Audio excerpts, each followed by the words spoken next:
नमस्कार प्रिय दर्शकों, आपका हिम एस्ट्रो चैनल में हार्दिक स्वागत है। मेरी पिछली वीडियो में की गई भविष्यवाणियाँ सत्य सिद्ध हो रही हैं। दर्शकों, आज मैं सूर्य और चंद्र ग्रहण की संपूर्ण जानकारी सहित आपके समक्ष आया हूँ। ग्रहण एक आकाशीय रचना का एक अद्भुत दृश्य है।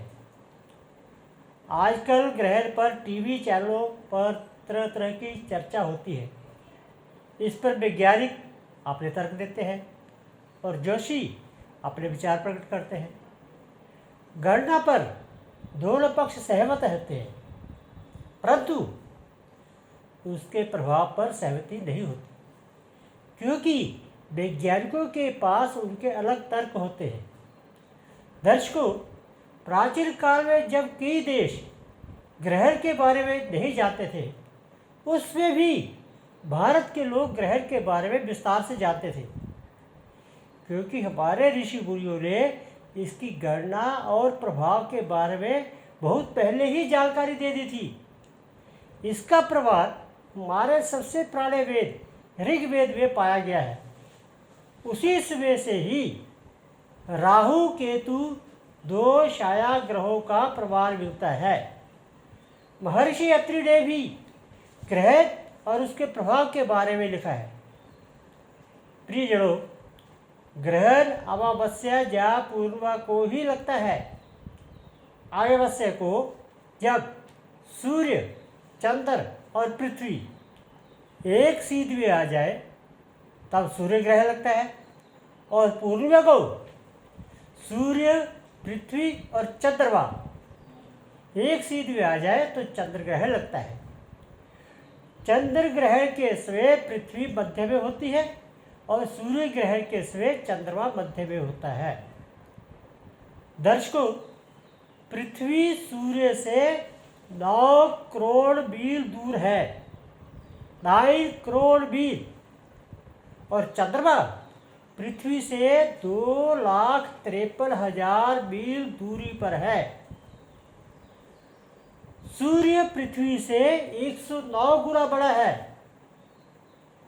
पृथ्वी का व्यास 51 करोड़ मील 51 करोड़ मील स्क्वायर है, और चंद्रमा का व्यास 3 करोड़ 80 लाख मील स्क्वायर है। जब सूर्य का प्रकाश पृथ्वी पर पड़ता है तो उसकी छाया पृथ्वी से 8,71,000 8,71,000 मील दूर सुई की नोक की तरह ठोस शंकु के समान होती है। जब सूर्य का प्रकाश चंद्रमा पर पड़ता है तो उसकी छाया पृथ्वी पर पड़ती है। सूर्य ग्रहण की 3 अवस्था होती है। खग्रास ग्रहण अर्थात पूर्ण चंद्र ग्रहण, वलयाकार ग्रहण अर्थात सूर्य के मध्य का भाग ढक जाता है, और खंड ग्रहण अर्थात सूर्य का कुछ ही हिस्सा छाया के प्रभाव में आता है। पूर्णिमा को पृथ्वी की शंकु छाया में पूर्ण चंद्रमा आ जाता है तो पूर्ण चंद्र ग्रहण लगता है, और जब चंद्रमा का कुछ ही भाग छाया में आता है तो खंड चंद्र ग्रहण होता है, और जब चंद्रमा छाया के पास से गुजरता है तो उपछाया ग्रहण होता है। दर्शकों, 5 जून 2020 को उपछाया ग्रहण लगा था, और अब 5 जुलाई को फिर उपछाया ग्रहण लगेगा। प्रकृति पर इसका कोई दुष्प्रभाव नहीं होगा, इसीलिए इन उपछाया ग्रहण से डरने की कोई जरूरत नहीं है। सूर्य ग्रहण लगने से 12 घंटे पहले सूतक लग जाता है, और चंद्र ग्रहण लगने से 9 घंटे पहले सूतक लगता है। 21 जून 2020 को वलयाकार सूर्य ग्रहण लगेगा।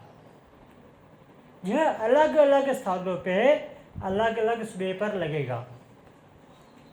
उत्तरी भारत में सामान्यतः यह 10:15 10:15 पर लगेगा।